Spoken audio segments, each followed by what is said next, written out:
it's Miss Julia here from the Building Library. Today for our virtual baking class, we're going to be making a smoothie. So not technically baking, but we are broadening your skills. So I have in this individual smoothie cup probably close to a cup of milk. It might be a little bit more than I normally do, but we're just gonna roll with it. It doesn't really matter. I have a yogurt cup, which I may not use the whole.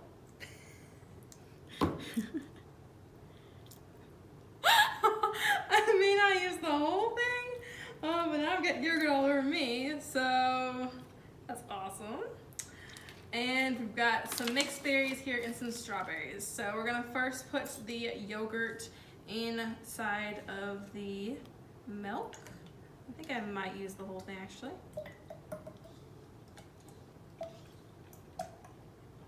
I don't usually use ice in my smoothies just because the frozen fruit already brings a lot of that texture for you. The yogurt's gonna bring a lot of protein as well. Okay, so we're going to just put, for me, I just kind of just throw it in, pick what kind of fruit you want more of in there until it's about full.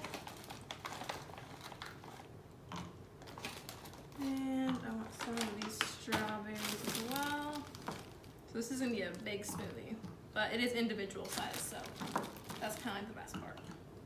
And then put your top on, which mine has the blender piece inside of it. Make sure it's on there tight. Shake it around a little bit.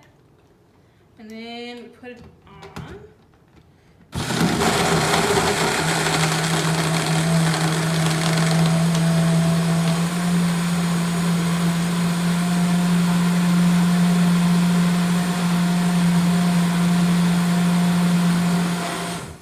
So you want it to be nice and smooth. You can kind of shake it around and see that, feel or hear any chunks left.